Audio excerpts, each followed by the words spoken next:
आज हम बात करेंगे पद्मासन या कमलासन। इस आसन में पैर का आधार पद्म अथवा कमल जैसा बनने से इसको पद्मासन या कमलासन कहा जाता है। ध्यान आज्ञा चक्र में अथवा अनाथ चक्र में। श्वास रेचक, कुंभक, दीर्घायु या स्वाभाविक। विधि: बिछे हुए आसन के ऊपर स्वस्थ होकर बैठे। रेचक करते करते यानी कि श्वास बाहर छोड़ते छोड़ते दाहिने पैर को मोड़कर बाएं जंघा पर रखे। बाएं पैर को मोड़कर दाहिनी जंघा पर रखे, अथवा पहले बायां पैर और बाद में दाहिना पैर भी रख सकते हैं। पैर के तलवे ऊपर की ओर और एडी नाभि के नीचे रहे। घुटने जमीन से लगे रहे। सिर, गर्दन, छाती, मेरुदंड आदि पूरा भाग सीधा और तना हुआ रहे। दोनों हाथ घुटनों के ऊपर ज्ञान मुद्रा में रहे। अंगूठे को तर्जनी अंगुली से नाखून से लगाकर शेष तीनों अंगुलियां सीधी रखे ज्ञान मुद्रा बनती है। अथवा बाएं हाथ को गोद में रखे, हथेली ऊपर की ओर रखे, उसके ऊपर उसी प्रकार दाहिने हाथ रखे। दोनों हाथ की अंगुलियां परस्पर लगी रहे। दोनों हाथों को मुट्ठी बांध कर भी रख सकते हैं। रेचक पूरा होने के बाद कुंभक करें। आरंभ में पैर जंघाओं के ऊपर पैर न रखे। सके तो एक ही पैर रखे। पैर में झंझनाहट हो, कलेश हो तो भी निराश न हो। अभ्यास चालू रखिए। सशक्त और रोगी को चाहिए कि वह जबरदस्ती पद्मासन में न बैठे। पद्मासन सशक्त और निरोगी के लिए है। हर तीसरे दिन समय की अवधि 1 मिनट बढ़ाकर 1 घंटे तक पहुँचना चाहिए। दृष्टि नासाग्रह अथवा भूमध्य में स्थिर रखिए। आंखें बंद, खुली अथवा अर्ध खुली भी रख सकते हैं। शरीर सीधा और स्थिर रखे। दृष्टि को एकाग्र बनाए। भावना करें कि मूलाधार चक्र में छुपी हुई शक्ति का भंडार खुल रहा है। निम्न केंद्रों में स्थित चेतना तेज और ओज के रूप में बदलकर ऊपर की ओर आ रही है। अथवा अनाथ चक्र हृदय में चित्त एकाग्र करके भावना करे कि हृदय रूपी कमल में से सुगंध की धारा प्रभावित हो रही है। समग्र शरीर इस धाराओं से सुगंधित हो रहा है। इस प्राणायाम के लाभ: प्राणायाम के अभ्यास पूर्वक यह आसन करने से नाड़ी तंत्र शुद्ध होकर आसन सिद्ध होता है। विशुद्ध नाड़ी तंत्र वाले योगी के विशुद्ध शरीर में रोग की छाया तक नहीं रह सकती और वह स्वेच्छा से शरीर का त्याग कर सकता है। पद्मासन में बैठने से शरीर की स्थिति ऐसी बनती है जिसे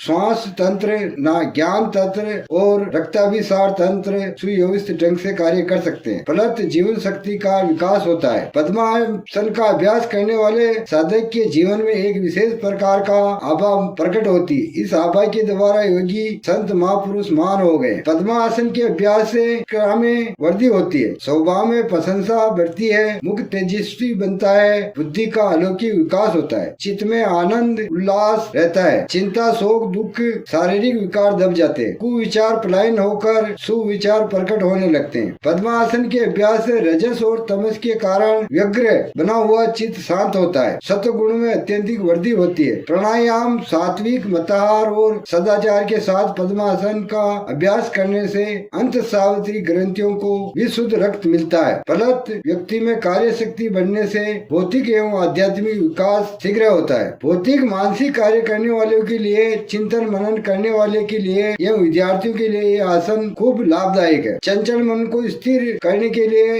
एवं वीर रक्षा के लिए यह आसन अद्वितीय है। श्रम और कष्ट रहित 1 घंटे तक पद्मासन पर बैठने वाले व्यक्ति को मनोबल खूब बढ़ता है। भांग, गांजा, चरस, अफीम, मदिरा, तंबाकू आदि व्यसनों में फंसे हुए व्यक्ति यदि इस व्यसनों से मुक्त होने की भावना एवं दृढ़ निश्चय के साथ पद्मासन का अभ्यास करे तो उनको दुर्व्यसन सरलता से सदा के लिए छूट जाते हैं। चोरी, जुआ, व्यभिचारी या हस्त दोष की बुरी आदत वाले व्यक्ति को भी इस आसन के द्वारा उन सब कुसंस्कारों से मुक्ति मिल सकती है। कुष्ठ, रक्तपित्त, पक्षाघात, मलावरोध से पैदा हुए रोग, क्षय, दमा, स्टीरिया, धातु क्षय, कैंसर, उदर कृत्रिम त्वचा के रोग, वात पित्त प्रकोप, नपुंसकता, बंधजन्य आदि रोग पद्मासन के अभ्यास से नष्ट हो जाते हैं। अनिद्रा के रोग के लिए यह आसन रामबाण इलाज है। इससे शरीर मोटापा कम होता है। शारीरिक एवं मानसिक स्वास्थ्य की सुरक्षा के लिए यह आसन सर्वोत्तम है। पद्मासन में बैठकर अश्विनी मुद्रा करने अथवा गुदाद्वार का बार बार संकोचन प्रशासन करने से अपान वायु सूक्ष्म में प्रविष्ट होती है। इसे काम विकार पर जय प्राप्त होने लगती है। गुप्तेंद्रियों को भीतर की ओर सिकोड़ने से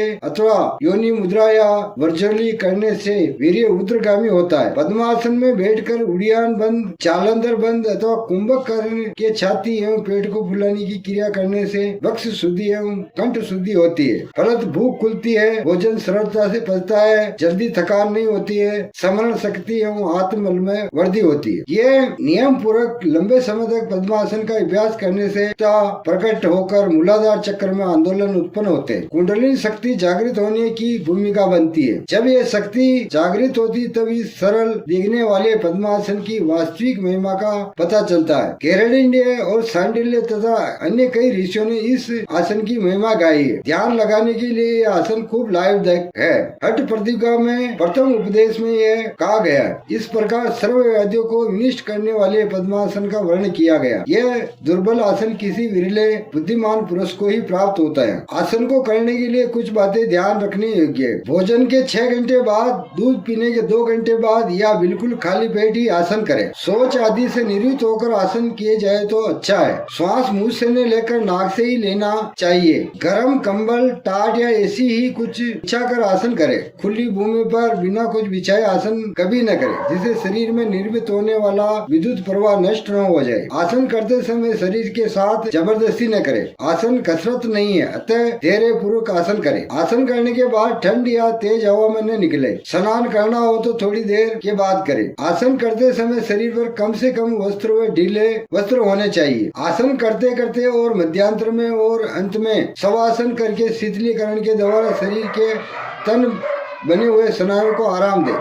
आसन के बाद मूत्र त्याग अवश्य करें, जिससे एकत्रित हुई तत्व बाहर निकल जाए। आसन करते समय आसन में बताए गए चक्रों पर ध्यान करने से और मानसिक जप करने से अधिक लाभ होता है। आसन के बाद थोड़ा ताजा जल पीना लाभदायक है। ऑक्सीजन और हाइड्रोजन में विभाजित होकर संधि स्थानों का मल निकलने में जल बहुत आवश्यक है। स्त्रियों को चाहिए कि गर्भ अवस्था में तथा मासिक धर्म की अवधि में यह कोई भी आसन कभी न करें। स्वास्थ्य के आसन की हर व्यक्ति को 5-6 तुलसी के पत्ते पराते चबाकर पानी पीना चाहिए। इसे स्मरण शक्ति बढ़ती है। एसिडिटी और अन्य रोगों में लाभ होता है। धन्यवाद।